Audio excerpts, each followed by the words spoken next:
some poo-poos left. So that's what we have in store today. I hope you guys are comfortable at the back. Can you hear back there? Yep, yeah. Right on. Well, first of all, I want to thank Kalani for letting us host our third annual public meeting for HSCA. Thanks very much, Kalani, LJ. It's been a pleasure working with you. My pleasure. Yeah. I want to thank Island Naturals for contributing very generously to the buffet over there. And also the Space Farmers Market vendors helped fill the table. Thanks to all of you who brought food as well. Thanks to the Big Island Weekly for the article, which I hope you've read, or some of you might have read, and might be the reason why you came. And thanks to the Big Island Chronicle and Tiffany, who's here today, for writing an article in the next edition on sustainability by Alan McNary. So check that one out too. But mainly I want to say thank you to all of you for coming. This is our third annual. It's our opportunity to report back to you on, I guess, the progress of our activities over the last year. But also today I want to give a bit more overview on the subject of sustainability and sustainable communities. Because this organization has been going for 3 years, and we are, let's say, the Pune version of maybe the Kahala Center or the Rocky Mountain Institute. We're a research center. We've been very fortunate in our board of directors to have had James Weatherford here participating. Thank you, James, contributing a lot. Bradley standing up there with the brown shirt on. He's been a founding board member. And Amara, she's our secretary, keeps us all together and works really hard. Dina here has joined the board this year. Michelle last year. Who else? We have Chris. Chris has been a recent addition to our board. We've had John Shinnerer and Clive Cheatham participating as well. Clive's unfortunately at another meeting today, can't attend. So yeah, as a think tank, we've been doing our bit to research what we can do. And so we're here to make that report, but personally I'm here because I got involved in sustainable living, not actually for me, but for my kids. I know everybody here has got a reason why they came to this meeting and why sustainability rings a bell for you. I just want to share that for me, it's about there being a future for my own child and all the kids that I work for, all the kids on the island here, and basically all the kids in the world. It's for the future. You know, when we started really seriously working on sustainable activities over at Bellyacres, it was because of the question that we asked ourselves: what do we do when the barges stop? You know, and we thought about hurricanes, earthquakes, tsunamis, you know, that kind of stuff that could hit us and, you know, could cause serious interruption in the flow of food, energy, materials, all that. We said, why wait till that happens? Let's do it now. But that was 6 years ago. And things are moving rapidly these days, very, very rapidly. And today, I'm not so worried about the hurricane or the earthquake, actually, or the tsunami. We got a whole different thing happening. And people are writing about it. They call it the long emergency. It's the collapse of our economic system. It's the running out of water in critical places where lots of food is grown. It's the global warming effects, and you all know about that. I don't want to dwell on that part of it. But you know, the first kind of emergencies, the hurricanes, the earthquakes, the tsunamis, that's what we got the National Guard for, the civil defense, the police, the fire, the CERT guys locally. That's what their job is, to deal with situations where, you know, we've hit a rock, you know, with our boat, What we've got going is a shipwreck. The long emergency is the boat sinking. And, you know, we don't have a lot set up for the long emergency. Now, there's a lot of people like us all around the country, all around the world, having meetings like this, talking like we are today. And they're not thinking so much how to deal with the hurricanes and earthquakes and tsunamis. It's the long emergency, and it's the future for our kids that we're talking about here. And, you know, the radical kind of changes that are required for this, a lot of us, I can see, have all come to the same conclusion at the same time, is that there's two ways to go. We either take up guns and have a violent revolution, kick out the guys who've, you know, been making really bad decisions, or we take the democratic approach. And, you know, it's going to need a huge movement to make the kind of changes that are necessary to make this a more sustainable world. Is it still possible? This is the best book I've read yet on the subjects of sustainability, and their question was, is it still possible? There isn't a lot of time. And the kind of approaches that are needed are major cultural changes. We have to shift from a consumption-based society to a low-consumption society. And really, our movement and the words that politicians, economists, everybody's using is sustainability, but it really isn't. It's low consumption. That's the lifestyle we need to be leading. More is not better. We need better. And low consumptions are not a very popular word in the political circle. So that's why it's not being used, but that's the reality. And to have that happen here in America especially, where we consume 6 times, and I know you all know these facts probably, but 6 times as much as the average in the world. We're the ones who've got to do the most work. And so that's the kind of movement that we're involved in here. And we're seeking, our organization is pursuing that legislative route. And we've been doing that from our inception.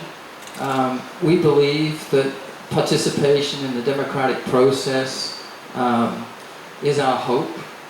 And, you know, if we don't strengthen our democracy by participating, we're going to end up with totalitarianism. And I don't think any of us want that, obviously. So what we need to do is we've got to support the press, because without a free press, we're not going to be able to have a strong democracy. We need open elections. We need a reliable way to counterbalance the power of the capitalists, the corporate entities that we all see as running amok and running our government.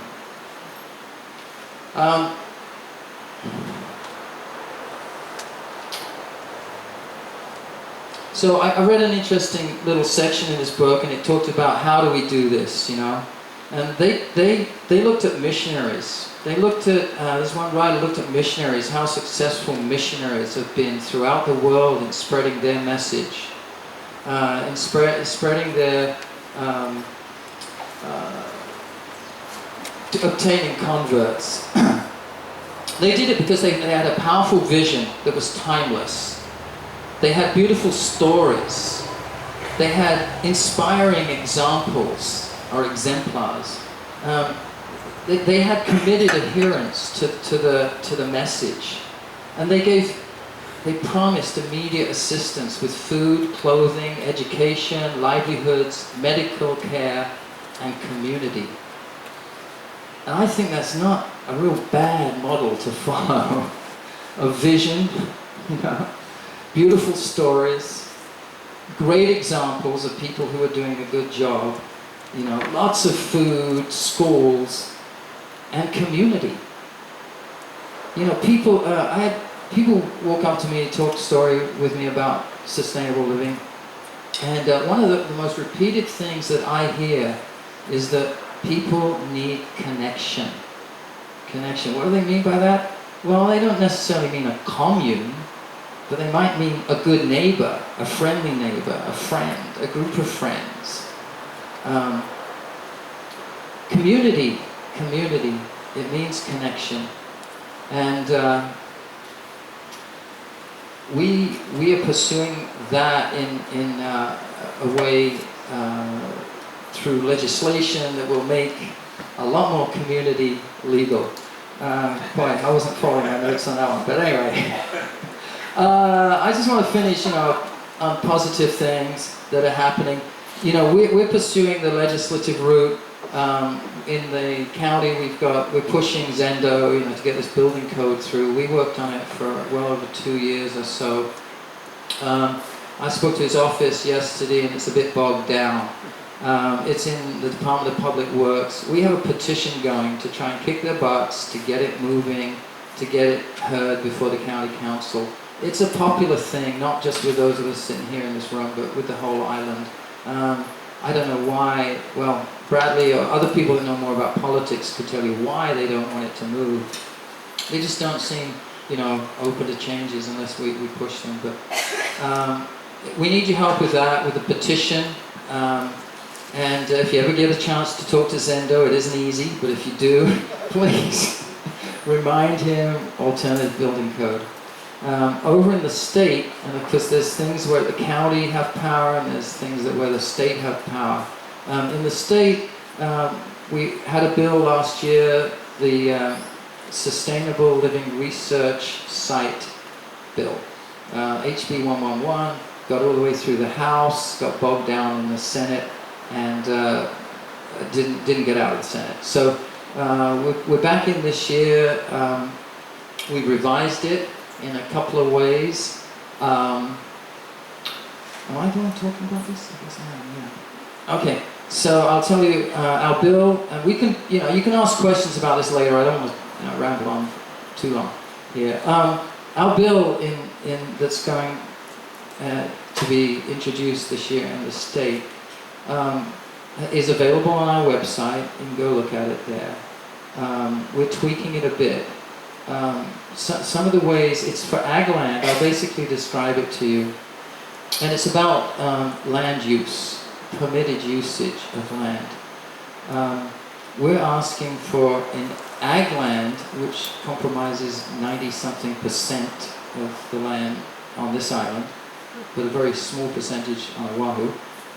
We're asking that an additional permitted use be a sustainable living research site.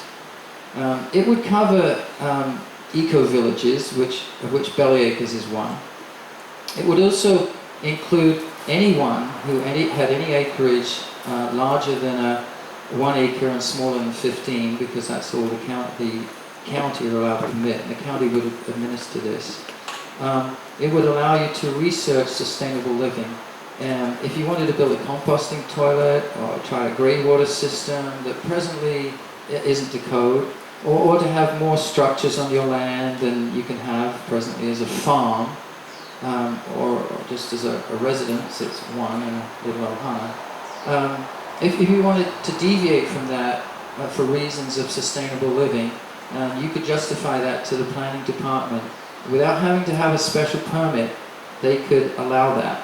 If it was contested, or if they objected to it, you could go before the planning commission with asking for a special permit.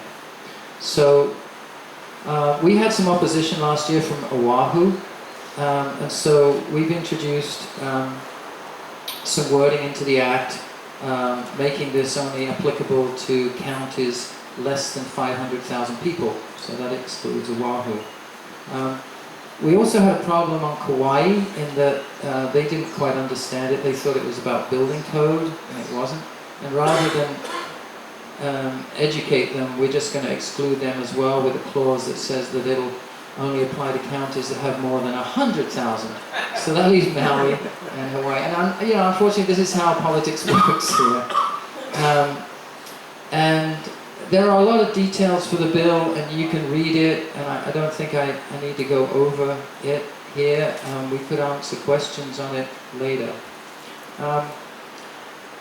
But regarding legislation, I just wanted to say that we're just part of the wave here. You know, on the Big Island, we've seen recently the no fracking bill passed, the GMO bill passed.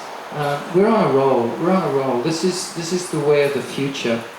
And just as we're engaged in this here on the Big Island, so too are groups like us all over the country and all over the world. I mean, I was really shocked that New York City Council, whatever it is, you know, banned supersized drinks, right? I mean, that's huge to get, you know, a government to do that. And San Francisco and all the other administrations that have led us to the no bag ban. I mean, that's a really big step forward. And in Bolivia and Ecuador now, they're giving fundamental, you know, the government is saying that the planet has rights. You know, that's huge. This is the government's doing good things. And because the people are asking for it. So there's other groups like ours here on the Big Island, and we're going to get a presentation from one of the speakers is going to be Paul here to address some initiatives like ours. So this is all good stuff, you know, getting involved in the government. I just want to finish with a couple of things on ag, you know, because a lot of times people, you know, to a lot of people, sustainability is food, food, food, food. It's a lot of other things too. But as far as food goes, you know, some things of interest here. You know, ag sales from the Big Island, I just read this. In 1982, it was 206 million, and in 2007, it was 202 million. So obviously something isn't going well in our ag on the Big Island. And the sales per farm in 1978 was 6.5 million, and in 2007 was 4.3 million. So it dropped, you know, by a third in 20 or 30 years. So, you know, farms are in trouble. And a lot of groups like us, and it's not just eco-villages, but it's a, you know, one of the phenomena that is happening is woofing and interns. Is there anybody in the room here who has not heard of woofers or interns? Right, good. So, you know what I'm talking about? And this is how our young people today are getting trained in agriculture. More than the ag colleges. They come into farms like ours and actually getting their hands dirty and not just reading about it in a book. Right? And this is a wave. This is something that has just been, it's exploding. We had to take our name off of the woofing website at Bellier because we were getting too many inquiries. About 2 every day. And we just had to cut it off. That's how popular interning is. People want to work on the land, but they're not going to go work on conventional farms. Good news. Anyway, that's it really for me for now. Thank you all for your patience there. And we're going to move on to, we have a group of speakers. I'll let you know. We've got Michelle from our board. We have Dina. Bradley, you going to say anything? Yep, a couple for Bradley. And we've got Paul Kuykendall here. And Jim Rashik, gosh, and Russell Ruderman, who probably needs no introduction. All right, thank you. And on to Michelle.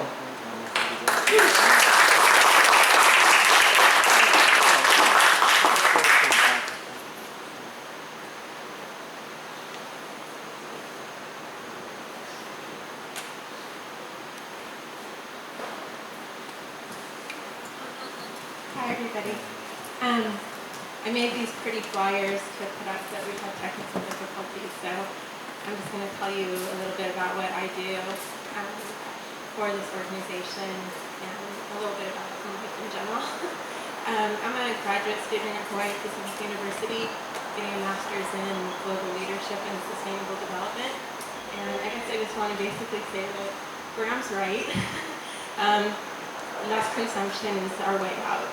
And some of my professors think that I have rather like romantic utopian views on things, but I mean, look where we are, so that's why. And I mean, and the reason why I think that way is because I see a lot of what works, from living across from Belly Acres, from being across from Space Farmers Market, and going to farms to pick up raw milk and buy chicken and deliver it for a lot of my friends, and just the whole idea of like sharing resources and living with less consumption.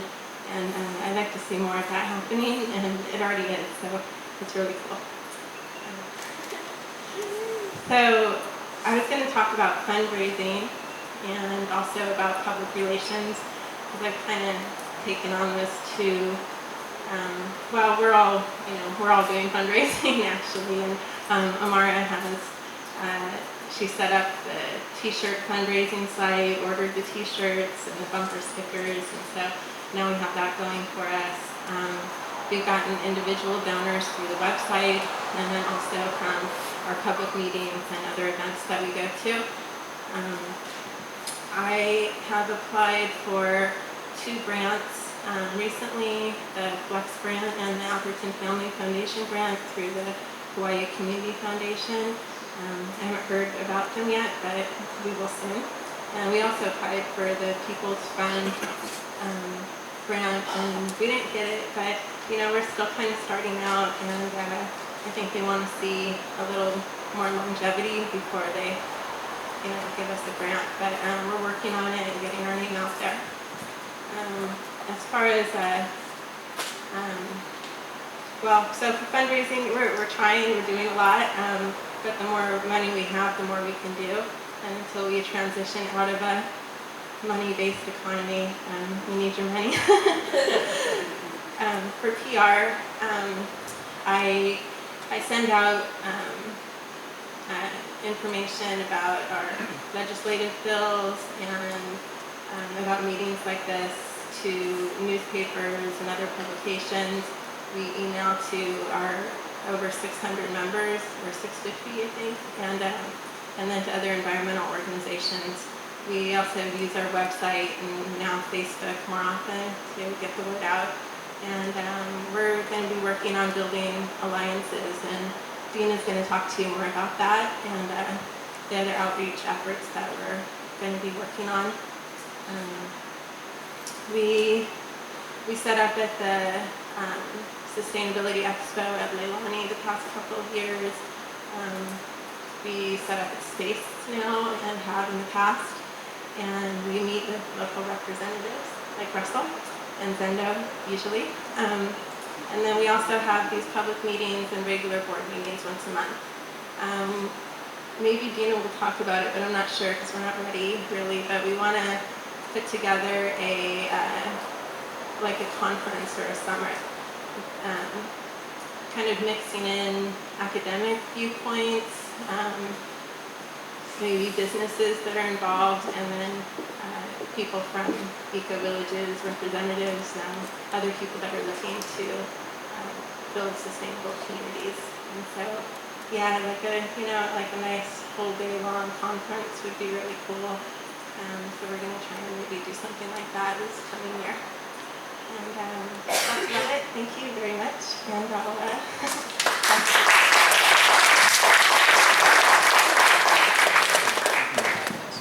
All right, thanks, Michelle.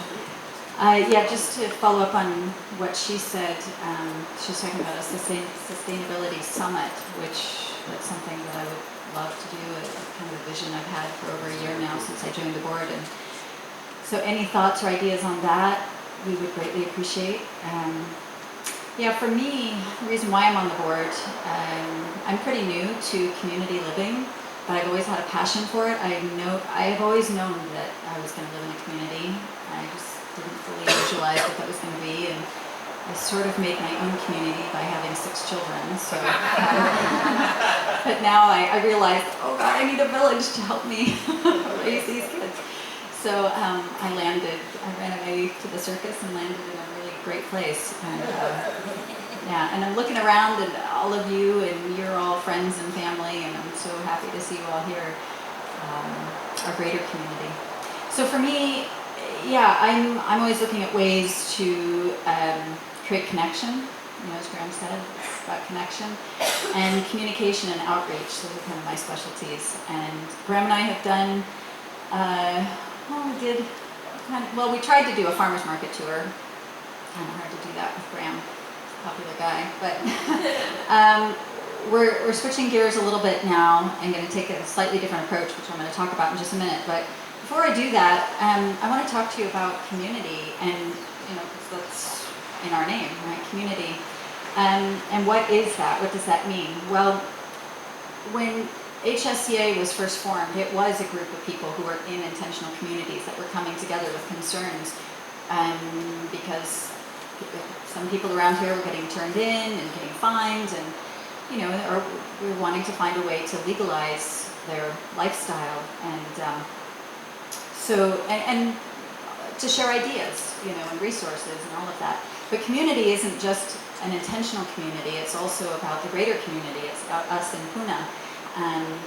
So work that we do, of course we are representing communities, but we're also representing family farms. I'm looking at over here at you guys, because I know you guys have a great farm and have people living on it, and so we're representing a lot of different people.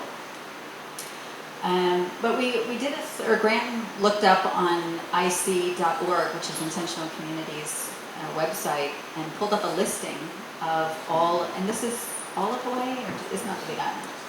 Oh, just the Big Island. Really? Okay, well, that's pretty impressive. So just here on the Big Island, there's 48 intentional communities listed.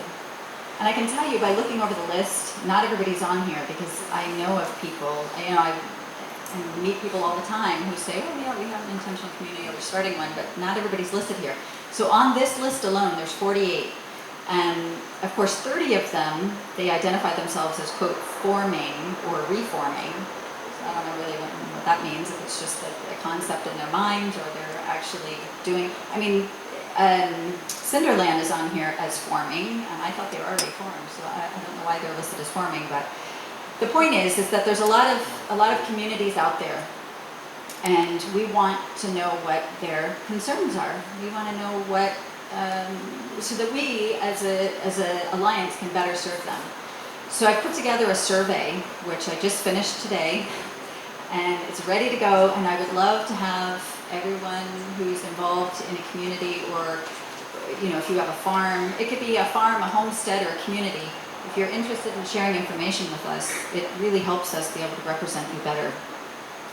So communities used to be called co-ops, and it depends too on the structure, legal structure, but they can be referred to as co-ops, co-housing, intentional community. The latest one, of course, is eco-villages.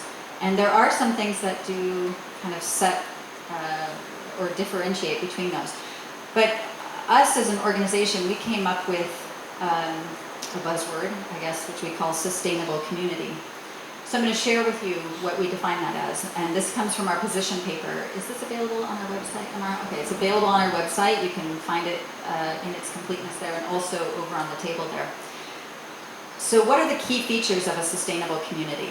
A sustainable community consists of one or more households that share a location and the conscious intention to be self-reliant, resilient, resource-conserving, equitable, and ecologically restorative, while providing a good quality of life for community members and future generations, as Graham said. A household here is defined as two or more people who share a shelter system that includes facilities for eating, sleeping, bathing, and gathering. So there's kind of a difference. I'm going to skip a little bit and come down to why do people choose sustainable community? Because it's true that there really is a movement, and it's not just among young people. Young people definitely are drawn to it. But those of us getting older are also realizing, oh my gosh, I don't want to be alone. I want people to share life with and to help with things, so and have that connection. So everybody is looking for community. Hopefully you can still hear me with this guy going over. The sustainable community movement is leading the way to a new era of more productive, innovative, resource-conserving, energy-efficient living systems. Most creators and members of sustainable communities are motivated, at least partly, by discontent with the standard modern consumerist lifestyle. Okay, and again, I'm going to skip a bunch, but I'm just going to come down to the summary here. A summary of the benefits provided by sustainable community living systems. And this list, it goes along with what Graham was saying about missionaries and focusing on the positive. So here's our list, right? Food security, external security, on-site productivity, resource conservation, such as water, energy, materials, employment opportunities, educational opportunities / outcomes / potential, recreation, healthy environment for children and elderly, help with child raising, healthcare, maintenance, internal communication, internal sharing, communication and cooperation with neighbors, sharing with neighbors, saving money by pooling resources, sharing tools and buildings, and caring for the environment, soil, water, and air. So hopefully that gives you a better understanding of what we define as community and part of what we're doing in helping to represent you guys. So you can see me after I'm going to send out a link, or I have a link on our Facebook page. Actually, I'll do that while we're here. Let's see, we'll go on to Bradley. So thank you all. I forgot to mention Bradley Westerveld ran for County Council in Ka'u. Hi there. But now I reside in Hilo, so I don't think that'll be happening again, but it was quite a good experience.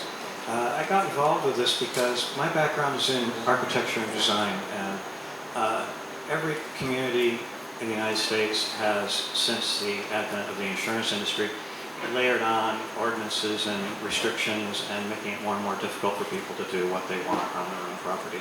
And I saw this eco-village concept when I first visited Bellevue, which was a long time ago, and I saw it was working 20 years ago, and it's working even better today. So I want to support a movement towards allowing people to build what they want in their own backyard for their own usage. So we tried to do this by approaching County Council a couple years ago, and we got the front page, and they passed our resolution unanimously, and it went to the building department, and there has sat ever since. It's gone nowhere. But there has been some glimmers of light, some good things that have happened on the legislative front over the last few years. Those of you who came to our meeting last year might remember I was talking about our county ordinances have an indigenous building code built into it. It only started about a year and a half ago, but if you go to the county website and look up the code, you can find a how to do it yourself manual of how to build a Hawaiian hale. 4 different kinds of structures are outlined in detail. You don't need a permit to do it. It's a big step forward, but we want more than that, of course. At the state level this last year, we had a bill that was just signed by the governor that allows farms to add on to their infrastructure, be able to add structures without permit, as long as they're built properly, code for safety. They don't need a full building permit. I don't know if the county recognizes that law yet, but it was passed at the state level this last summer. So that's a little bit of my interest in the group, and a lot of topics are being brought up. Dina covered a lot of ground. Good job running it all around. Thank you for coming out today. Thank you for working so hard on the fundraising. We've had some angel donors this last year that came out of nowhere. New Mexico, a hotbed for this kind of living. A group there suddenly gave us money that helped us really get our legislation a long way this last year. So again, thank you very much for your support and listening today.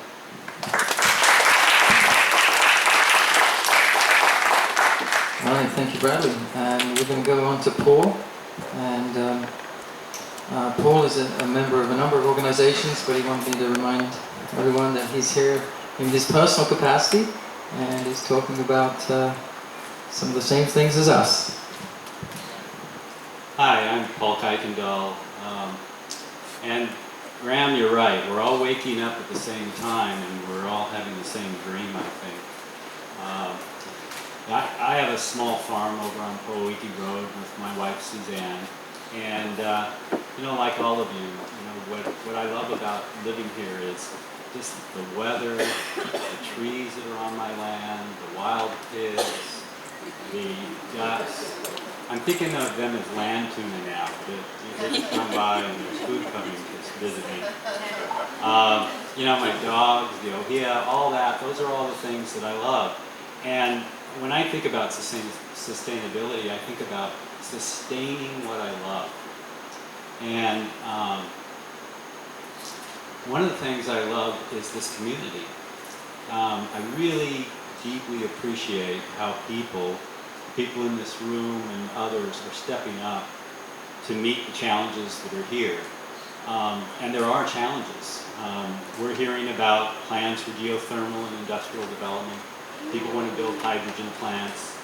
We have a governor who wants to do power production in Pune. Why do you want to do power production in Pune? We're already producing 30% of the power on the island, and we only use 6%. Well, as you know, they want to plug a cable in and then ship our power over to Oahu so the million people there can use it. I think that way too. Also, we have state laws and regulations that are written by the companies that profit from it. And so what I'm getting to is all these things that I love and that we love as a community are at risk. And I'm realizing, like Graham, that unless we do something now, there won't be anything left from this exploitation for the keikis that are this big now. And when they're our age, we want to leave something for them. So I recently attended a workshop, and it was a real wake-up call. It was put on by the Community Environmental Legal Defense Fund. They call themselves CELDA. And they talk about how the structure of law at the local, the state, and the federal level supports corporate rights over the rights of communities to say how they want their communities to be. So this is a group that used to represent people in Pennsylvania, small communities that were trying to keep factory farms out. And they found that the regulatory structure actually helped the companies because they could, pick at the permit, but they couldn't say no. They couldn't say no to these things. So they developed a new route. And as a matter of fact, these are the guys that helped Ecuador write into their constitution, as Graham mentioned, that nature should have rights of their own. Because what happens today is even if the Environmental Defense Fund or somebody sues and actually wins because somebody polluted a river, the company that is fined, they pay the fines to the general fund of the federal government. There's nothing that says that the river has to be fixed. So the river really has no rights. Rivers are property. And the idea behind what CELDF is doing now is they're helping communities, grassroots communities like us, pass local laws that put community rights and the rights of nature above the rights of corporations. And that's a powerful thing. It's not an easy thing, but it's very powerful. So the good news is, here on the Big Island, we have groups like this that are pushing for sustainability and building codes. We have Punapono Alliance that banned nighttime drilling for geothermal companies. And we have bans on GMOs coming, and we have the ban on fracking recently. But the bad news is that what CELDF has taught me is corporations have many, many options to overrule these local ordinances. The first thing they can do is they can say, because the law, because the courts have said that companies are like people, they have constitutional rights like people. So for example, last year when we passed the no nighttime drilling for geothermal companies, they drill 24 hours a day. My farm, that's part of the wake-up call, is within a mile of the plant. And we were living in a tent because we were building our cabin. And it was excruciating. And we joined with neighbors, and with the help of a lot of people in the community, Punapono Alliance helped get that ordinance through. But during the negotiations, the lawyer for PGV and the county council said there was a very high risk of a lawsuit from PGV, saying we had violated their Fifth Amendment right to property, saying that if they couldn't drill at night, they were going to lose money because it would take more than twice as long to do the drilling. So this is a very common thing I've found out that corporations do. They have a lot of other tricks up their sleeves. So even though all these things are happening at the county level, last year in the state legislative season, there was a bill called SB 727. Now this bill, all it changed, it went right to the statute that says what counties can do. And right now, the statute says counties can legislate on the health, safety, and property of the county. So they can take care of the health and safety of people. So that means they can pass a GMO bill. They can pass a bill on drilling that makes a lot of noise. They can pass things that protect people. But what they tried to do with this new bill was they tried to take out health and safety. So they wanted to say, you can legislate property and order, but you can't say anything about health and safety. Now fortunately, thanks to friends we have in the legislature, that bill didn't pass, but I guarantee they're going to try again because the power is rising up from the grassroots level. So where does that leave us? Well, what CELDF is saying is what we have to do is change the structure of the law. So if we're going to defend our community, we're going to have to work to stop the exploitation from pollution and from all the other things that they're doing by developing community and INA rights. That means our rights are higher than the corporations. And those can be boundaries that we can use to protect what we love. It's like a good fence around your garden. Then we can create a truly sustainable, autonomous community, one that relies on itself wherever possible and treads lightly on the INA. That's not going to work if we're all doing that on our farms and an industrial corporation can do it right next door and they can pollute the land and the water and they can make bigger roads and change our community for good. So how do we make these changes? These are really big changes that we're trying to do. The first thing is we pass some local ordinances establishing community rights and INA rights. And then what's going to happen is we're going to end up in court. And CELDF, fortunately, that's what they do for a living. So they'll come and defend us in the courts. And then at the next level, it'll happen at the state level. The corporations are going to be trying to preempt the local laws. And what we're going to have to do is work at the state level to establish community and INA rights. Now, of course, corporations, they have pull in Washington. They're going to be working at the federal level. But there are 20 states that are working on this right now. 20 states that are working on community rights and nature rights. So eventually it is going to get to the federal level. And this, the Keikis might be the ones that finish this job for us. But unless we start now, there won't be anything for them to begin. And that's what I'm concerned about.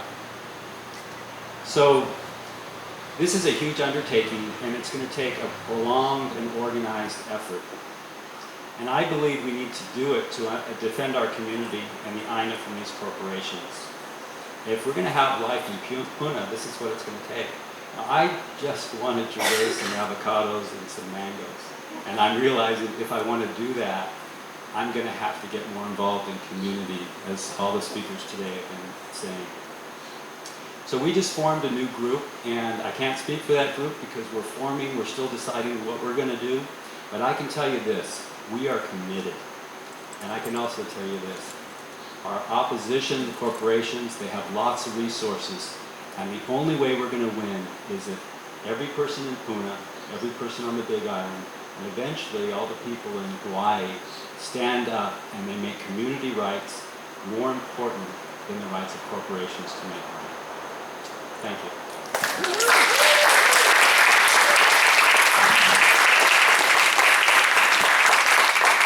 All right, thank you, Paul. Next, we're going to move to Jim, an architect I met recently who has a very interesting, innovative new lifestyle he's going to tell you about. This is working. I did bring some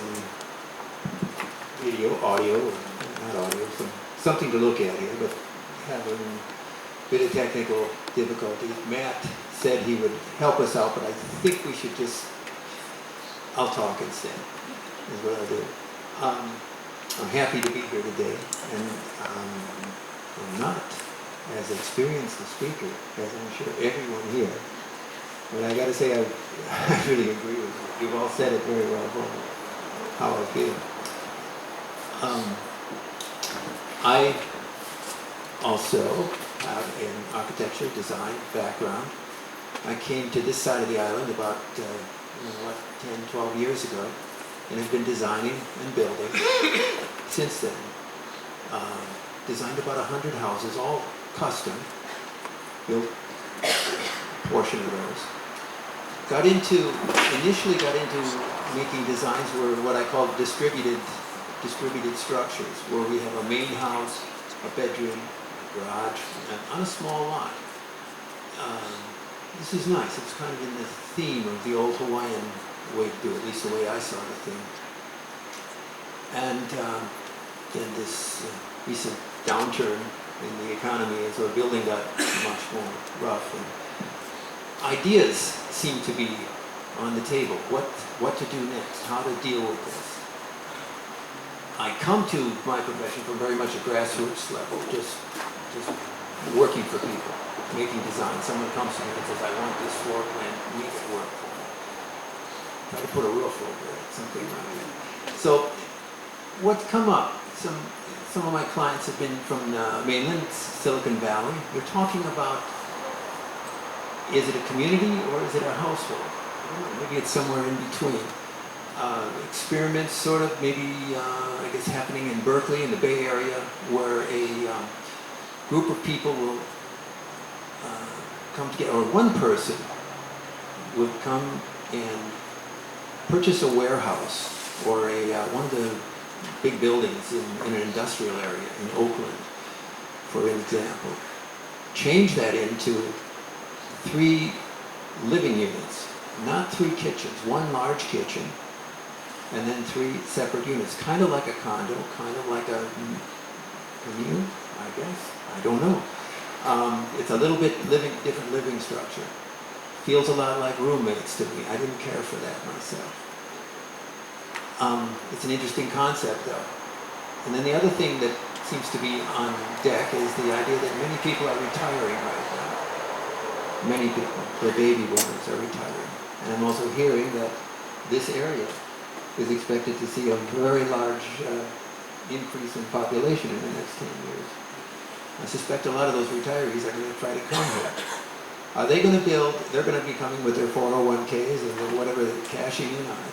Are they going to build houses like we see in Marin County? Here you can get a 3-4 bedroom house for $400,000, something like that, in HPP. This is typical.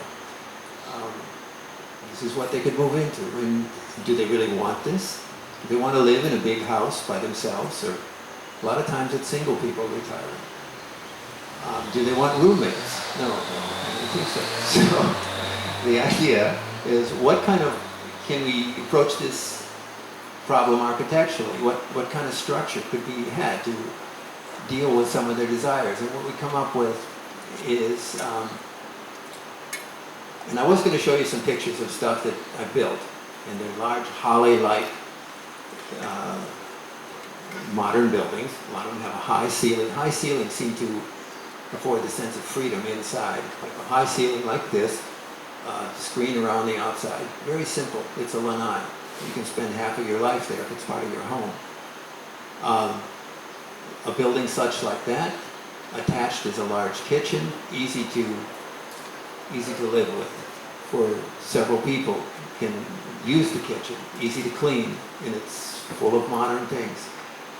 Attached to that, in the back, perhaps a utility area where people can share utilities. Imagine now, we're talking fully to code, engineered, a beautiful house. I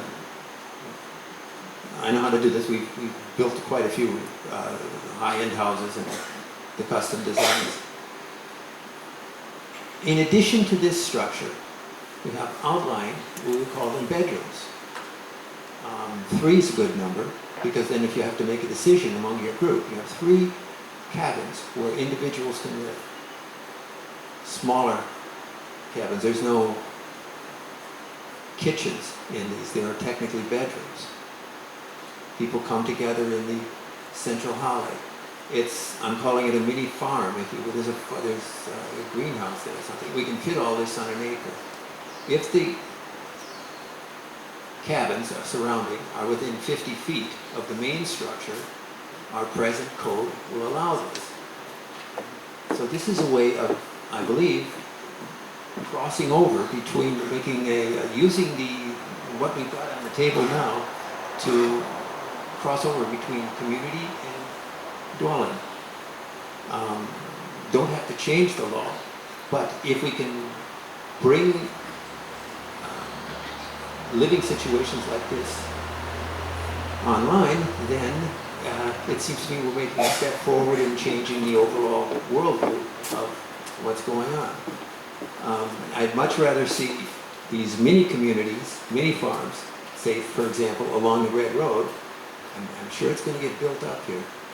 Than I would to see 3 and 4 bedroom mansions going up here with big yards and gates. People retire. This is what I'm thinking about, but of course anybody could move into one of these. For one person to buy what's right now the price of a 4-bedroom home will probably take all of their savings. This is an approximation. If 2 people do it, retire with your friend, not a roommate, you have your own little house. 2 people can do it. Probably they can make the nut for the down payment and have enough money left over to continue living, unless they don't spend all of their money on buying a house. And with 3 technical bedrooms, technically 3 bedrooms, you have 1 left that can be rented. $700 a month, something like that. I'm just getting my numbers off of it. That's going to go a long way to make the payments. Right now, about 100, what is it? 500 a month, 550 a month will float to 100,000. That's the kind of leverage we can get with the loan. So that's my idea. And square footage, price to build, square foot. I think we can put this together. A 3-bedroom mini farm could be sold for the same price as a large 3-bedroom sheetrock mansion. And that's the idea. Okay. Thank you. You know, a lot of people have been telling me that we got the technology, we got the brains, we got the ideas. It's the cultural and legal shifts we have to make. I hope you noticed that whilst Jim's got a great idea, there's one of the limitations is that presently the law says 50 feet. That's all the furthest that separate bedroom or halle can be from. So we want to change that. Because that's a limitation that was created to encourage the California style of building, not to encourage sustainable building. I just want to get a report here from Jessica. She's come down from Kahala, and she's going to give a report on another eco-village development that's taking place. It's kind of like the big of your idea. Jessica. I'm sure I don't need one of those. All right. Hi. So, last minute I was asked to just give a quick synopsis, so please feel free to ask any questions. As our organization is in its infancy, basically we are blessed with a huge parcel of land. So a great friend and landowner in North Kahala has basically purchased 117 acres by the old lighthouse. Very coastal, very old, depleted, barren sugarcane land. Very much touched by the elements, hot or rainy, wind-swept, absolutely sun-kissed, salt-sprayed. Has a lot of work to do, but as we're making strides to finalize the actual land before we take anything from it. That's going on right now. The next step is we need an army to make this thing grow, to grow food even there. It will take lots of hands and lots of help.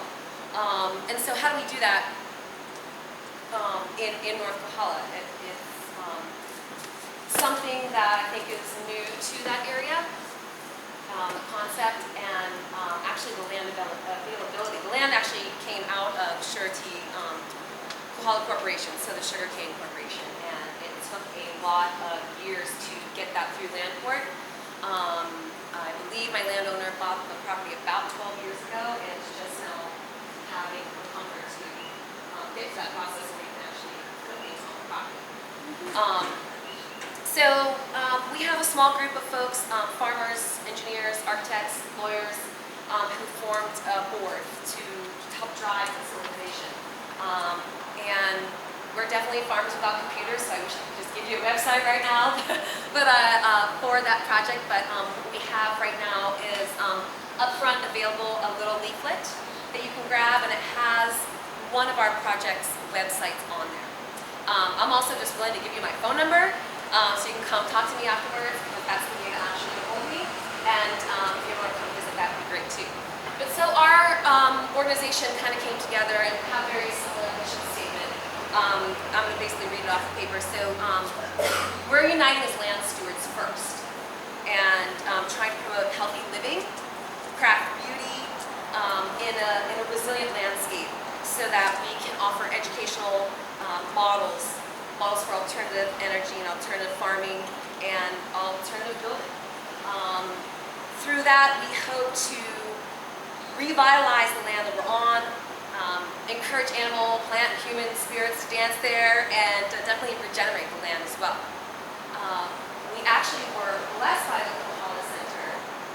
They connected us with a group of MIT students who were trying to practice designing sustainably.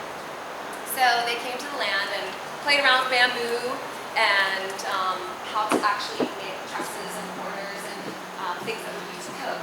And they actually ran into an exorbitant amount of problems. Actually acquiring bamboo, curing the bamboo, you know, these sort of things.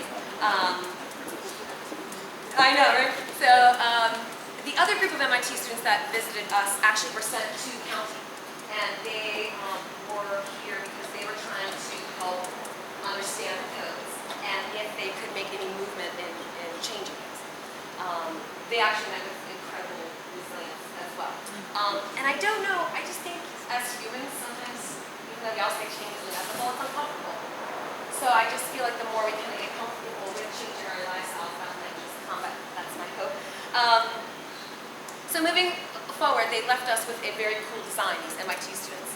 Both of structures made of bamboo, high roofs. Their theory was, as you can afford it, like imagine this was one you could build interior walls, and those give you the separate quarters inside, and as maybe your family expands, you could expand. So they were trying to leave us with an affordable way to build, and actually, as they looked at the land as a whole, left us with quite a nice drawing. The problem is that isn't feasible for the way our codes are written. So we are trying to, again, we're one parcel, and so on 117 acres, we're allowed one house. So what we're trying to do is subdivide in a creative way.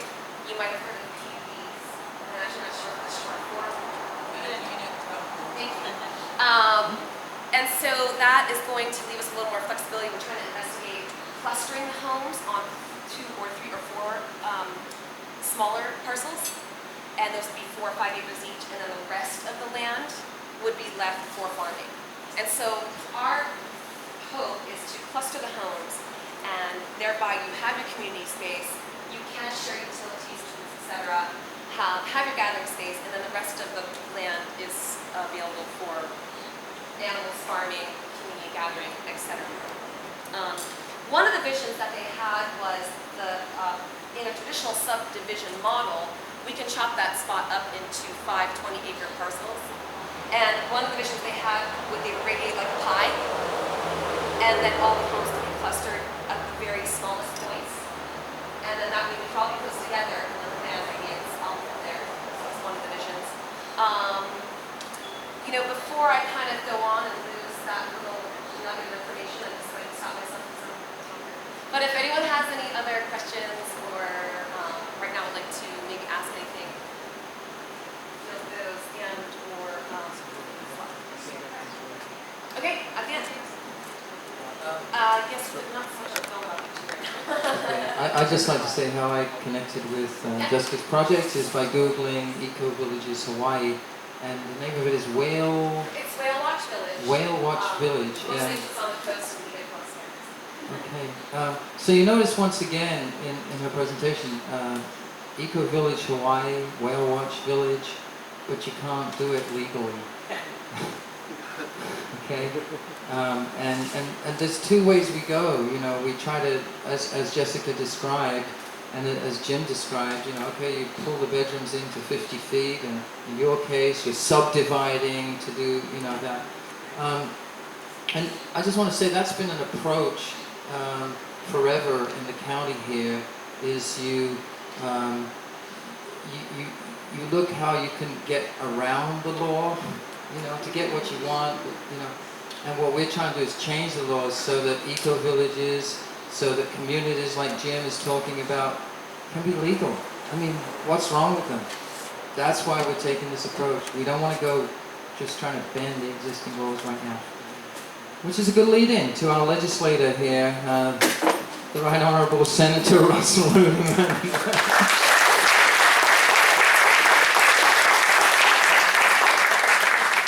Thank you, Graham. If nobody minds, I'm going to stand up.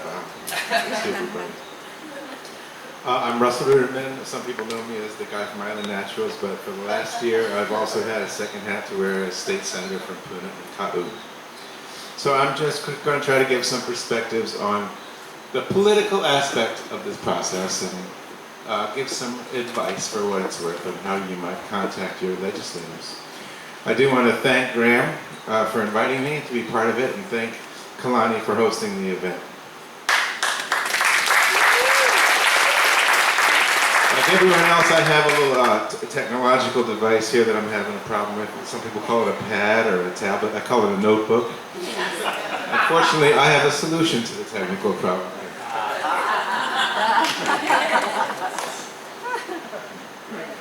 All right, so I want to talk about ways that you might contact your legislators. And as Graham has mentioned, explained, some of the issues are county-based and some of them are state-based.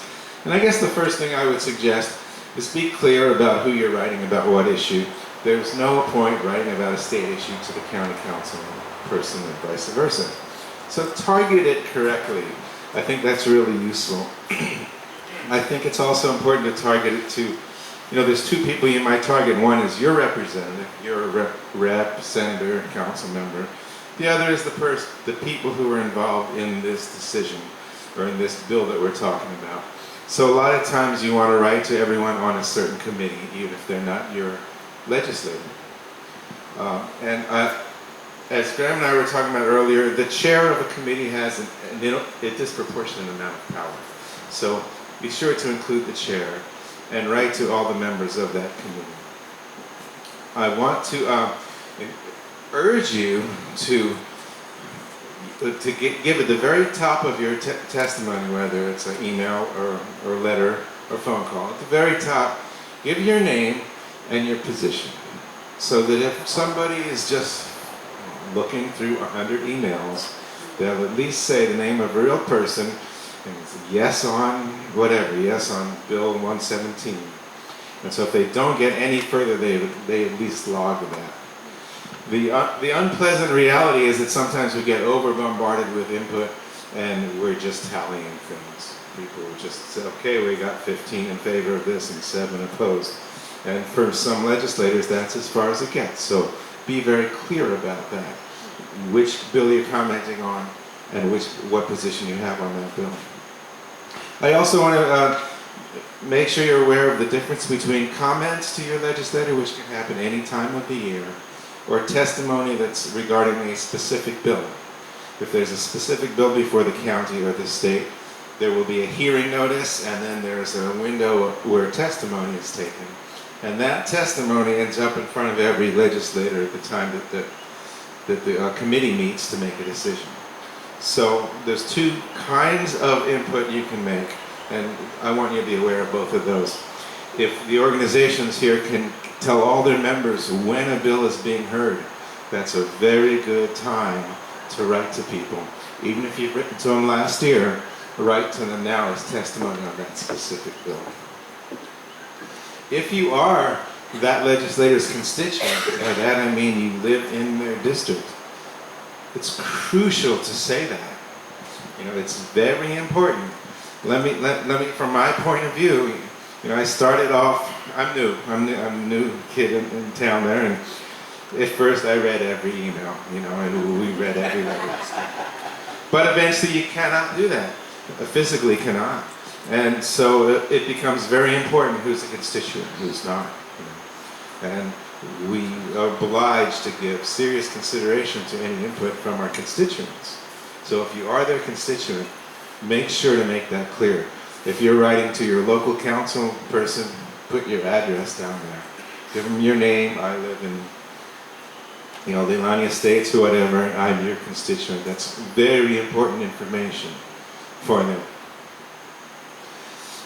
There's another little bit of advice where you can write to all council members or all senators or all representatives. There's a little email code that you can get, and just click on that and it goes to all of them. And that's fine, it's very convenient, but it is not nearly as it's going to get as much attention as an email written to an individual legislator. So even if you have to send that email out 9 times to each council member, I think it's worth it, because they're going to take it more seriously that it's addressed to them rather than a blast to everyone. If they're on the right side of the issue, it's just as important to contact them and say thank you and tell them we appreciate this and we will support you. They need to know that. When they get in there and someone's trying to change their mind, they need to know that their constituents feel this way. And then one of the most, you know, it wasn't that long ago that I was a citizen and on the outside, you know, looking in and have a tendency to rail at these politicians, you know, you guys are all a bunch of crooks, you know. And it's shocking how fast I became one of them, you know, in people's minds, you know. I mean, I really didn't change, but the perception did. And so I'm here to tell you that it's really not useful to be angry and insulting to your legislator. It's not useful. We will tune that out. We will tune that out. If you're not my constituent, it's delete. If you are my constituent, it might still be delete, you know, because we're human beings, first of all. And second of all, you're not influenced by that kind of thing. You wouldn't believe how many letters I get that start off with, "You stupid idiot." And then I'm supposed to change my mind to that person's point of view, right? It's not going to happen. And in fact, it sometimes goes the other way. I know of an instance where a legislator was on one side of the marriage equality issue, and she was so abused by someone for her input, she actually changed her mind because she was so mad at somebody else. So, if you have the need to vent because you're angry, vent all you want. Write a big, long, nasty letter, and then throw it away or put it in your files. Okay? Don't send it in. Then write another letter using polite language as if you were really trying to persuade someone to come around to your point of view. The anger and the insult is counterproductive. That's really my big message to you guys, because I have friends and neighbors here who write this way still. And I've had to write back to them and say, do you want to vent or do you want to change somebody's mind? Because it's one or the other. Make up your mind which you want to do. Okay. All right. Moving right along. We talked about the county and state, different jurisdictions. I just want to say that right now with our county council, there's a huge opportunity to make some changes that has not been usually available to us. And you know, so many issues tied together. It has to do with public financing of elections and Because of that, we have a different makeup on our council than we would have had without it. And because of that, we're seeing some things happen on the council that would not have happened a couple of years ago. Great examples have already been mentioned, the GMO issue, the fracking ban. These wouldn't have happened a couple of years ago. Now, at the state level, it hasn't been quite the ray of sunlight flooded into them yet, but I just want to say that at the county level this year, it's a tremendous opportunity to make some things happen. We should take advantage of that opportunity. One last thing about testimony itself is keep it relatively short and simple. You know, some people feel like, well, if I write a 10-page, highly documented, annotated thing, that proves I'm right, you know, and it might in some other context, but in the context of writing a legislator, it's not that useful. You might send that in also, but have a cover letter that's 2 or 3 paragraphs, certainly no more than 1 page, that says exactly what your position is and gets right to the point. Because the fact is, we don't have time to read everything. And I do want to say that your voice is really important. You know, we're seeing changes that we would not have thought we would see a couple of years ago. And it all has to do with people speaking out. I remember 20-some years ago, the first time I spoke in front of a large and intimidating group of people. I think by my second sentence, I had a full-on asthma attack. I couldn't even breathe. I literally had to stop, take some breaths, and keep going. But I did. I kept on going. And as Jim said, not comfortable with public speaking. Well, that's true for everybody. You know, I mean, very few people are born public speakers. It's the same thing as stage fright if you're a performer in any ways. It's okay to have stage fright, but don't let that stop you. Realize that that's just energy. Use it anyway. Your voice is important and it's crucial to say what you have to say.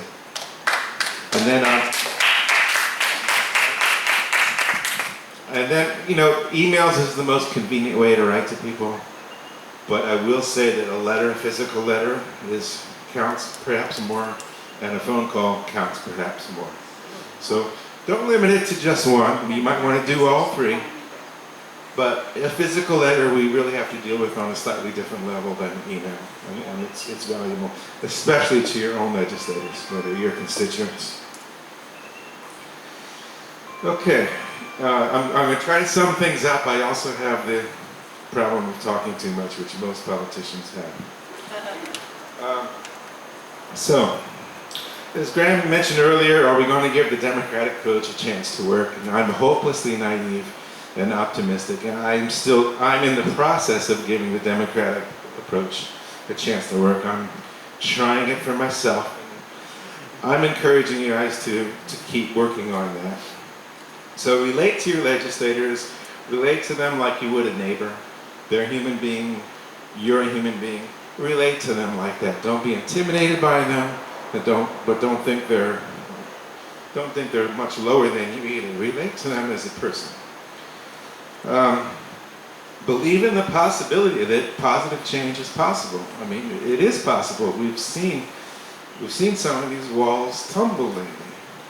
And more of them will. And it will because more of us are better informed. Some of that has to do with social media. Some of it has to do with where they've just pushed it too far now. You know, like the Monsanto GMO issue is a classic example. They went too far. And eventually everybody saw what's wrong, and everyone's kind of rising up against this, what seemed like incredible corporate power that is not standing up to people power right now. We're seeing that happen.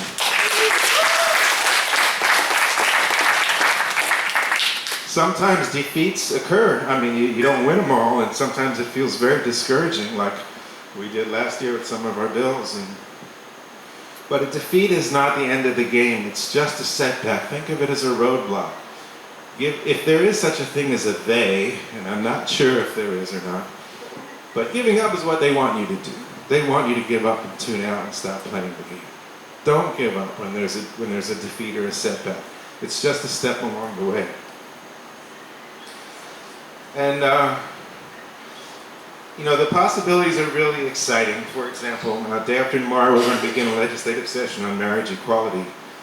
1 year ago, 2 years ago, no one would have said that this was a political possibility in this state. I mean, it's just amazing how much has changed and how fast it's changed. And I believe it even came from the Supreme Court's recent decision, that even the Supreme Court is actually responding to our societal changes. It's rather remarkable, really. And the GMO issue on the Big Island is another huge example. It was just 3 days ago.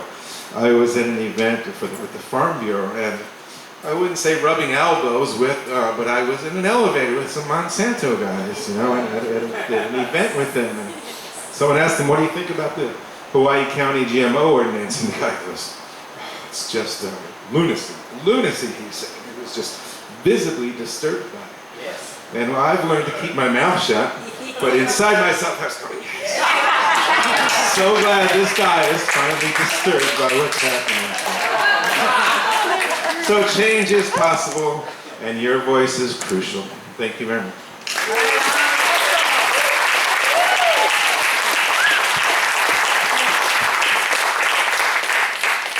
So one thing Russell omitted to say is that he told me earlier what counts as far as power and influence of the Senate is seniority. We need to keep him in there. All right, thanks. You've been great. Now it's question time. Yes. Okay, this is something I've been, thinking about. This question is for everybody and stuff like that. We know the feds are, dropping the ball, left and right, fumbling, doing whatever they're doing, and they ain't doing it. They ain't doing it. So there's something called the 10th Amendment. 10th Amendment means states could, I call it NIMBY, not in my backyard. So the states have some certain jurisdiction that the feds have to back away from this 10th Amendment. My question is, we're here in Hawaii, even in California, I don't know, but does the Hawaii revised statutes have something where the county has something like a 10th Amendment towards the state? That's all. And it's something to really think about and everything, because if there's something in there and everything, there's things that we can do that not only bucks the feds, but also bucks the state. Good question. I don't need an answer right now. Okay, it's home rule. It's all about home rule, folks, and our county council members have been talking about it. Jim, do you want to say James? Home rule. I know that the county council are concerned about this. So yeah. Next, somebody over there had a question. Yeah, George. Yeah, I got a few, but I'll just do one at a time, give everyone a chance to catch up with things. But, Dina, you were talking about a summit. Speak up, please. You were talking about a summit. Is that specifically a Big Island summit, or can we consider a state summit where we can have people that are doing stuff on the other islands and connect with them and make it into a more, interesting connection? Yeah, I think the vision was a state summit. And hopefully we can draw from the mainland as well, and maybe even other countries. I'd like to see it be big. I always vision things in a big way. My thing is having to rein myself in and go, okay, but I got to start here. Yeah. So we'll start small, but eventually I'd like to really bring in everybody. It could be more empowering. Sure. Yeah, I agree. We'd love to help with that. Yes, I'll see you summit. Yeah. I can't actually see us. Hope. Jessica, Yes. you're gonna give us your phone number. Oh yeah, I didn't want to do that so much on tape, but I'll give it to you if you want it. Okay? In a moment. Thank you. James. Yeah, I wanted to thank Russell for his comments on testimony. It occurred to me, I think we're trying to provide a counterweight to another force. Now, I like your comments on that. It seems testimony is needing to provide a counterweight to the paid lobbyists. And here, Jim. Speak up. The state council. I say the testimony in particular would need to provide a counterweight to paid lobbyists, for which none of us would have that ability to do. How do you see that working out, Russell? Well, it's the power of you being a constituent. I mean, a paid lobbyist, we all know what paid lobbyists are, and they contribute money to people, and that counts, but they don't vote, or they only have one vote, same as you. And so, I mean, to me, a paid lobbyist versus a constituent, there's no question who I will listen to more. If you have that special relationship with the legislator of being their constituent, that trumps any paid lobbyist, in my opinion. You have to make that point clear and get a bunch of your neighbors. If 5 or 10 letters come from their constituent, that's better than whatever a paid lobbyist says. I mean, we're political animals. We're looking at the next election, and votes count. And I think that in the most cynical cases, everyone can see through the lobbyist problem. And I don't think people are fooled by lobbyists being more important than actual constituents. Like I said, I'm hopelessly naive. I realize it's not. I think it's because you're not a golfer. Yeah. Chris. I just also want to say that, like you mentioned how there's a wave, or somebody else said we're all waking up from the same dream or something. And I think that and it being in one place like Puna has, to me, why I moved here, has the potential to build a wave that could influence. It could provide an example. A lot of things aren't happening because there's not a viable example happening that other people can look at and take confidence from or take inspiration from, and where what the grassroots is, they can spread. And there has to be, or I want to say that I'd love to see, more and more concentration of this uprising of consciousness, or the way, how you want to put it. And I love the idea of a summit, a world summit. I think Pune is a great place to put on a world, not a one-day thing, but like a 3-month thing. That can build. There's enough farms, there's enough people, there's enough food here. We can sit down, feed each other. We can have speakers come. It could build over time. I would love to see that happen, because there's not a forum for us in the world to talk about some of these things, and it's just there's not a connection. The more we provide the space for a connection, the more the wave could grow, and all this. We talk about the them, but that's only because we're all staying disconnected, or I don't want to say individually, but in general, there's a disconnection, and the people that seem to have more power, they have a lot of clout, or it seems that way, but actually we do, if we can get together more and find the space to gather that together. Thank you, Chris. Yeah, and I definitely share that vision. We do have a big vision, but we don't have big ability to do this. We need help. Our board is small, and we're already overtaxed with our time and efforts and things that we're doing. So if other people want to share this vision, please see us and help us make this a reality. And so I'm going to steal this back from Graham. I was writing him a note to say this, but I want to say it. Today at the Space Market, I saw a t-shirt that really cracked me up. And it comes back to, how there's different buzzwords that kind of come and go, but a lot of this stuff that we're talking about has been around for a long time. And this t-shirt today just summed it up. It said the hippies were right.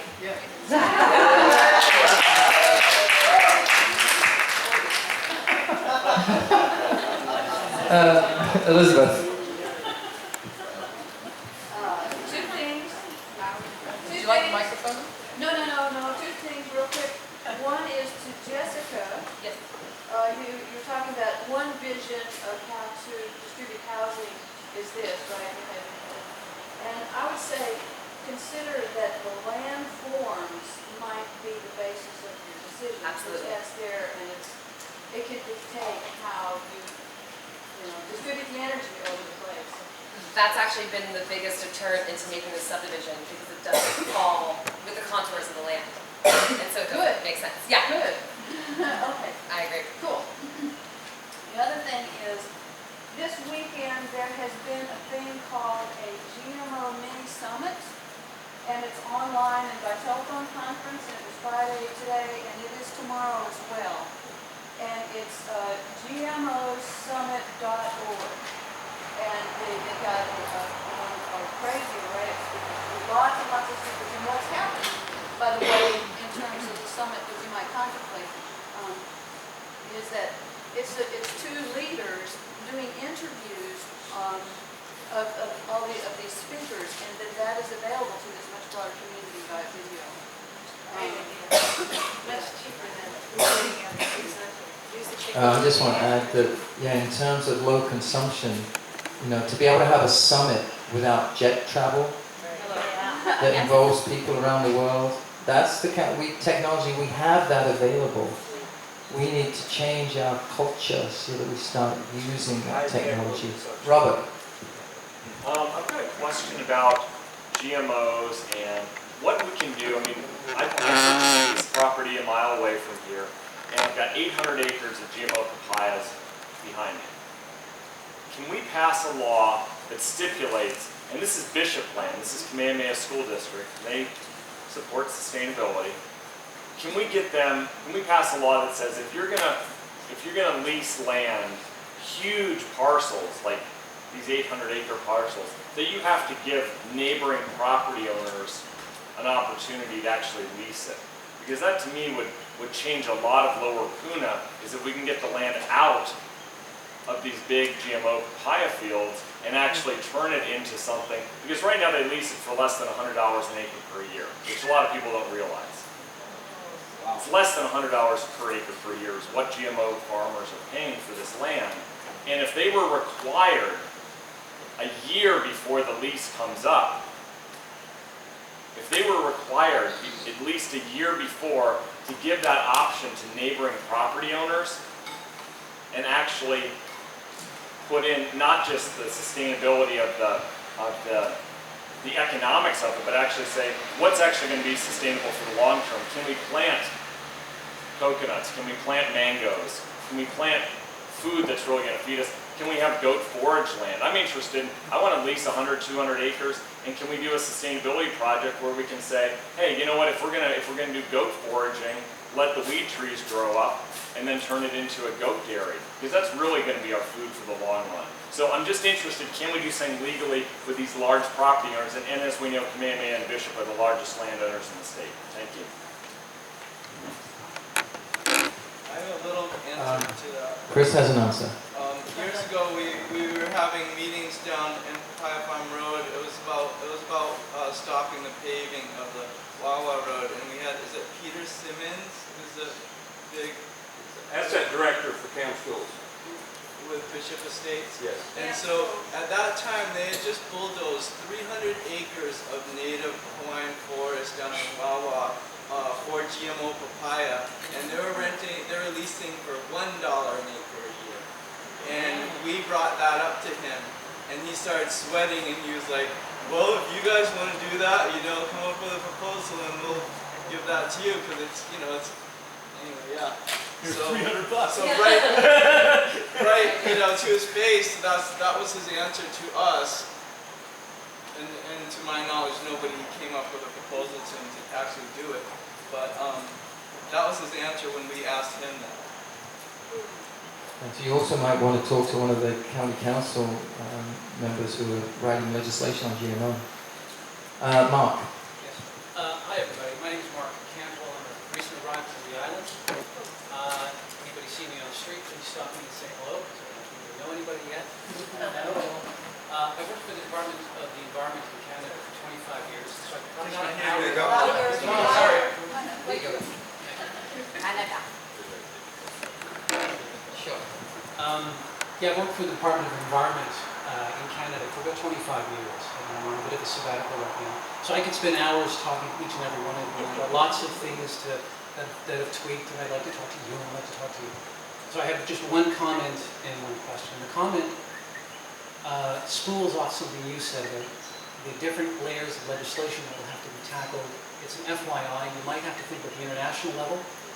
For example, the Canadian government wanted to pass a law to prevent an additive into gasoline and couldn't. It was a carcinogen, and the courts ruled they couldn't prevent it from being added to the gas because of the North American Free Trade Agreement. All right? This is a sort of long, it's a decade ago. So as you progress, you're going to find that maybe there will be these international treaties that you're going to have to deal with, which may have profound impacts on local laws. That's the first thing. The second, my first question though, has to do with, the truth is I didn't really understand what the nub of the problem was in passing, in trying to pass this legislation that we're talking about for sustainable living. You know, you said it wasn't passed and so forth, but I never really got what's stopping it. What's the impediment? Right? I don't think anybody mentioned that. We've never done that before. Well, this is a fun one. It probably was the testimony from Bobby Jean Leotard, Todd, our planning director here on the Big Island. That's great. And fortunately, we've had Russell entering into, he's had a couple of meetings with her. And as you know, she's no longer the planning director, which is the good news. Yeah. It did appear from what I've heard from Russell that a lot of it, of her opposition was because she thought this was about making belly acres legal and didn't really see the bigger picture. Would you say? More, you know, that was a part of it. Fortunately, That was one of her motivations in not. okay, that was not being helpful. So anyway, she's gone, and we have a new planning director, and you should probably answer this because you spoke with him. What's his attitude towards our bill? Could you address that? Because I'm not even report back what Russell told me. Well, the new planning director is Dwayne Kanuha, who was our planning director in the past also. His attitude was a little bit hard for me to read. There was a large portion of, please don't bother me with this stuff, mixed in with it.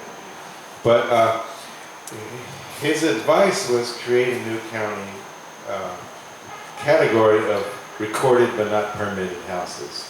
And notice, don't go through all of the detail that we're looking at right now of creating new building permit codes. Just create an unpermitted category and leave it at that. And I do have to admire the simplicity of that solution. I don't know how many problems it addresses, but that was his advice. So what that is actually is that's a classic example of, unfortunately, the administration not understanding what the issue is, because the good part about this is that he's come up with a really good, creative, innovative new idea for how to deal with building code. That's a county issue. What our sustainable living research bill is about is a state issue. It's about zoning. It's about permitted uses. County is building code. State is zoning. Okay? So the good news is that this idea, we're going to pursue this idea, recorded, not permitted. This would be a way, and then the owners of those buildings, and then the county themselves say there's over 7,000 unpermitted structures that are inhabited. We know there's many more than that. But just for them to say it's 7,000, and this was the Department of Public Works, is huge. And this would be a way for them to resolve it. They could collect a little fee for recorded. And what this means, and here I'm addressing building code, not sustainable research. Building code, okay? The reason why we're pursuing that is because under the present system we've got, you really can go ahead and build whatever you like. This is the way it is on the island. There are many more than 7,000 structures, probably in Puna. You can get, you can do that, and we have been doing that here forever. But you live in fear. Everybody that does that lives in fear that you fall out with your partner and they, as a grudge, turn you in. If somebody has a TRO against you and you turn them in, and da-da-da, and it goes down. The county's being used as a weapon. The building codes are being used as a weapon. It's nothing to do. There has not been one recorded case of health or safety issue to do with an illegally built house or an unpermitted house. So it would be in everyone's interest to get this result, because the number one thing for me personally in pursuing this alternative building code is that this is going to promote healthy community development. Because right now, we are blocked with that. I've experienced it. I've met hundreds of other people who've experienced it. If you're in fear of your neighbor turning you in, or if your neighbor has, maybe, and this is the thing too, it's confidential. Somebody turns you in, you don't even know it, who it is, and so you're suspicious. I'm not going to trust you, I'm not going to trust you. You don't trust your neighbors, because they don't tell you who makes the complaint. It's a crazy system. It divides community. This is the opposite of what we want to build communities. So that's the building code. Yes, Tiffany. I just want to clarify that. Hope you're next. That land use is also county. Land Sure. use is one of the most important things the county does. Sure. With zoning. But what you're talking about at the state level is land use designation. We have different layers. Permitted uses. Yeah. Like agriculture. Yeah, the zonings. And what then you can the do. zonings are commercial, agriculture. And then there's a list of the activities that can happen.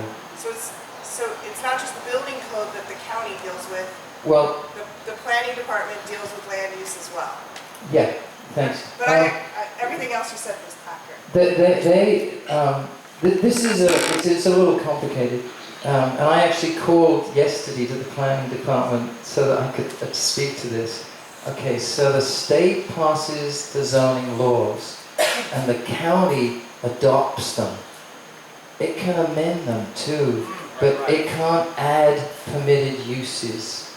Okay, they can exclude, they can adopt part of it, but they can't add to it. Right?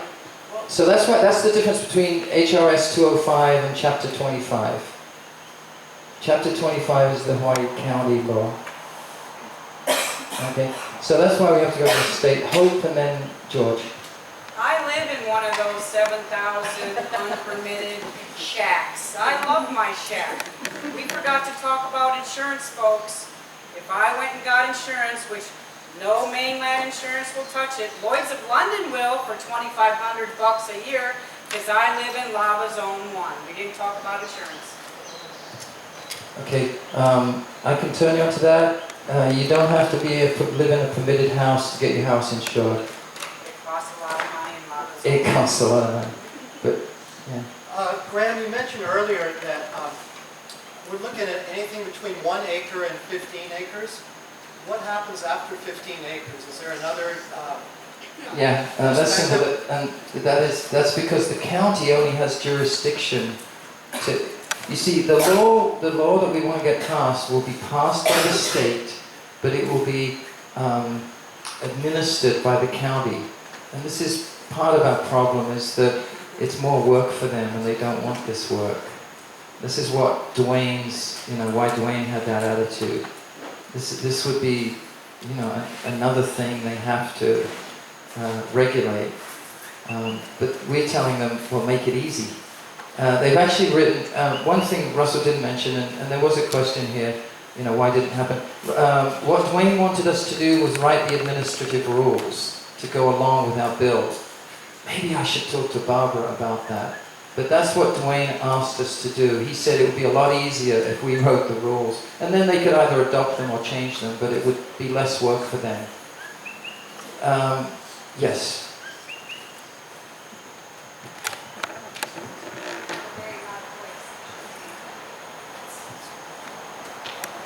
Hi everyone. My mind was expanding out and kept referencing the summit idea you had and the realization that we are a globalized island community. And so I was wondering if you had connections with someone in the community who could devote their time and effort to looking into the international treaties that were mentioned and kind of come at both ends. Because it seems like from the grassroots up, there's all this resistance we're facing looking up. But if we have somebody else who's a part of our team from the beginning and the get-go, coming from the global perspective of the international treaties and agreements, and meet in the middle so that way we can kind of bridge and work both ways. And yeah. Thank you. Well, you know the saying, build it and they will come. I mean, that's kind of where we're at. We're looking to manifest that. So if you know of anyone, let us know. If anyone else here knows of anyone, please let us know. But that is true. It's a good idea. Thank you. George, I'm going to take one from someone else first. Okay, lady in the green. Yeah, Susan. Suzanne, can I use my...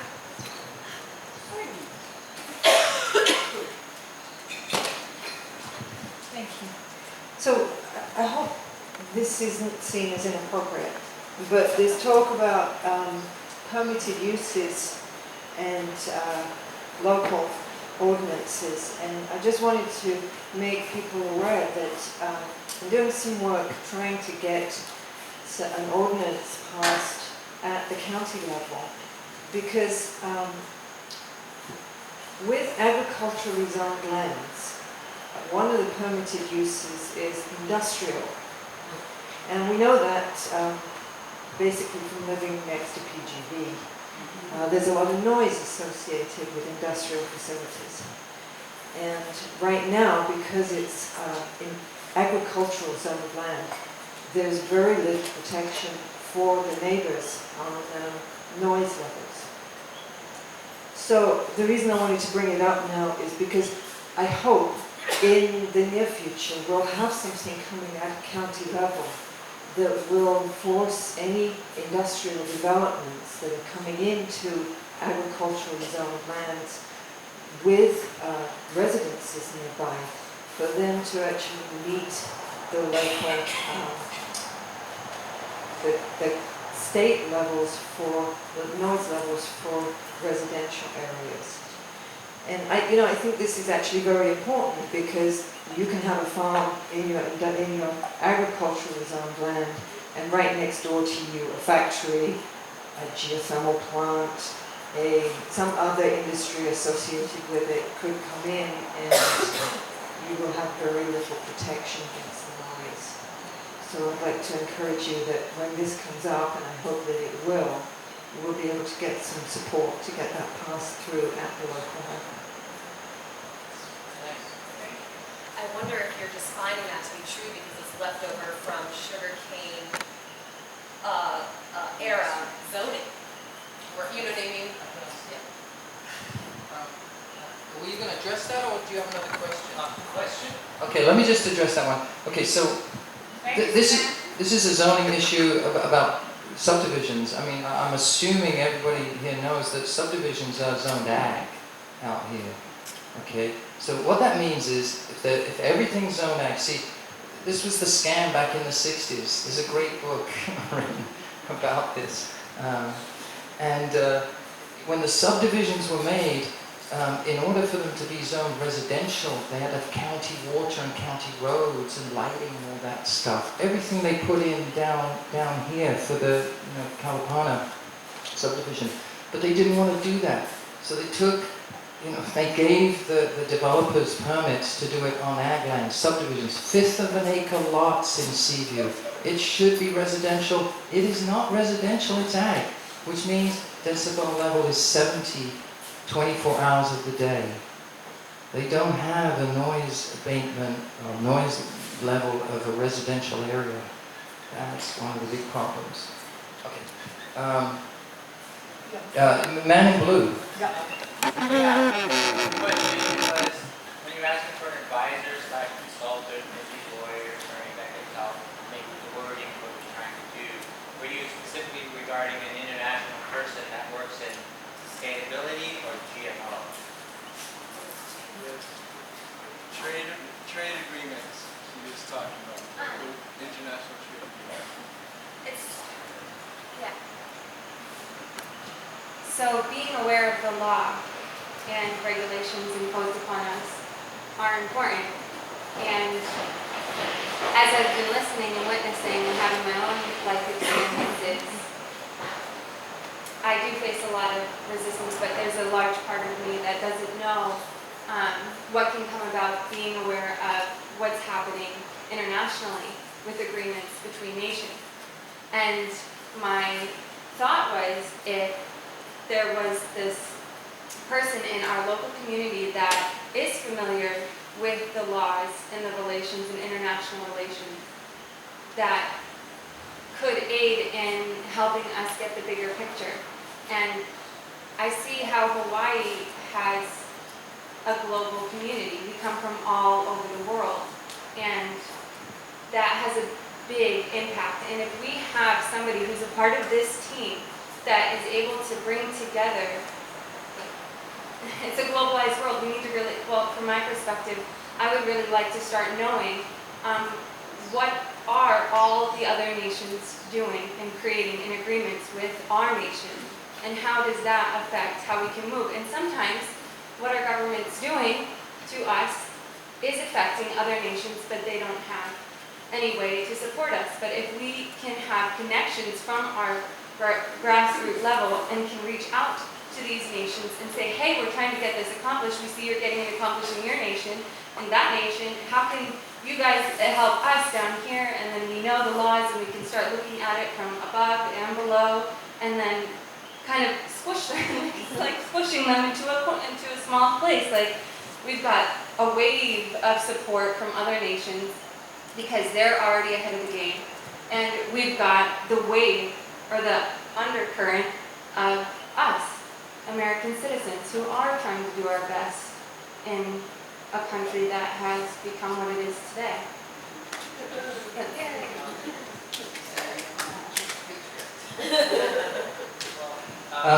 I just like to say on the eco-village subject, okay, close to my heart, we've done that research internationally, and we're in the same boat as every other community in every other country. We're struggling to make it legal to live in an eco-village. There's still no eco-village legal zoning. You haven't asked the question. Yeah, I'm John Mandel.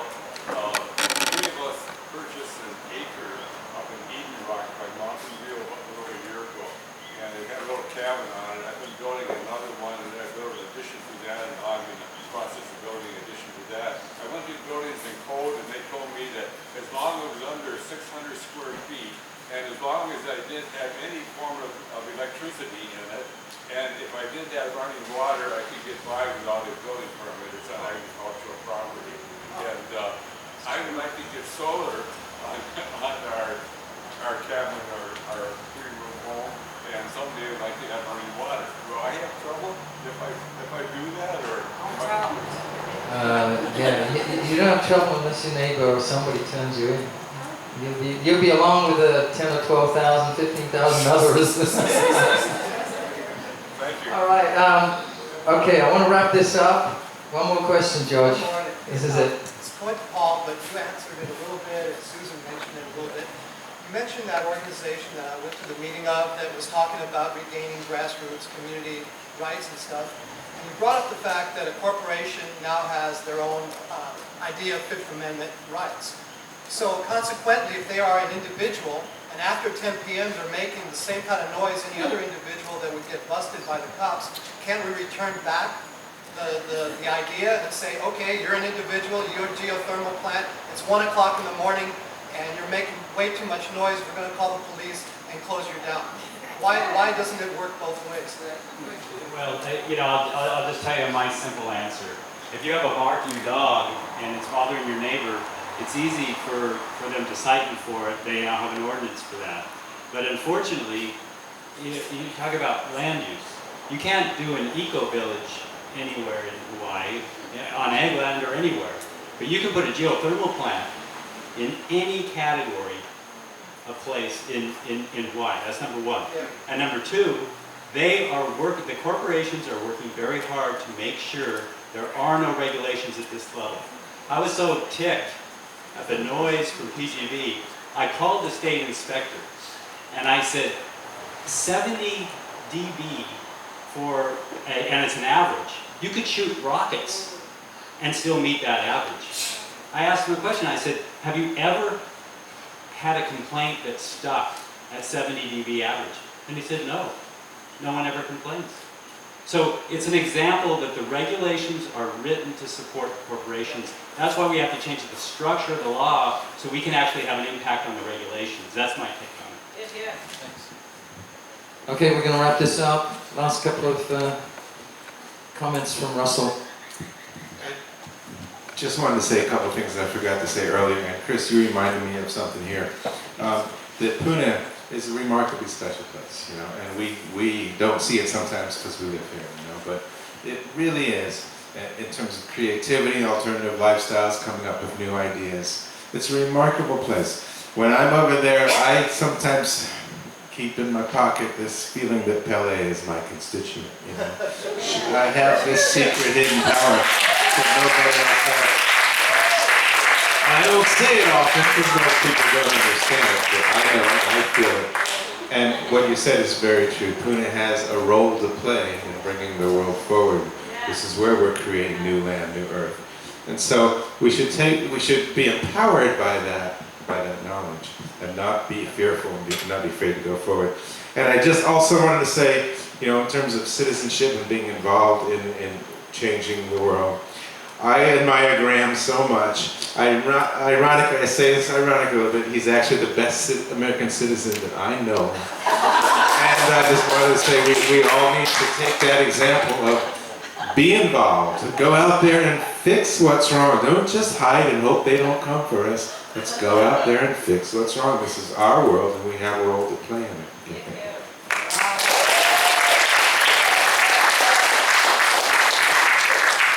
As long as I don't have to pledge allegiance. Okay, a quick announcement. Matt, thank you very much, Matt, wherever you are from Kalani, Hanua, has fixed us up with a projector here. So Jim, I think he's going to be showing his stuff here.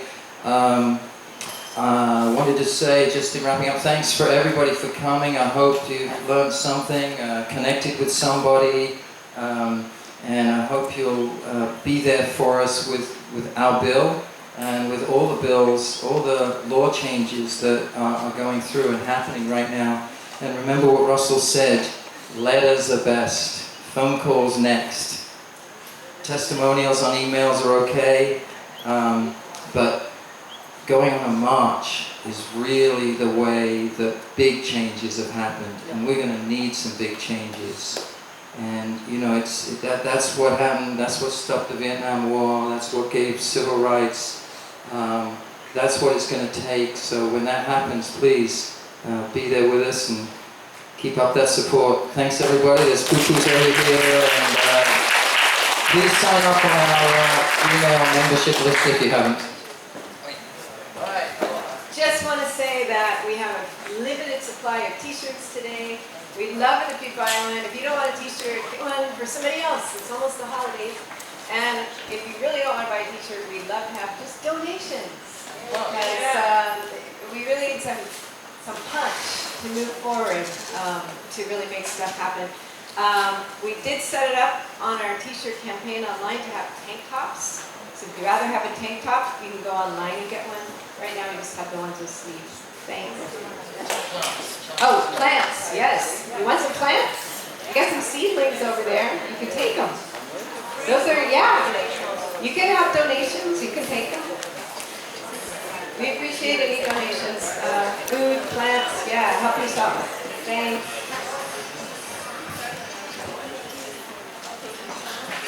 How do you become a member?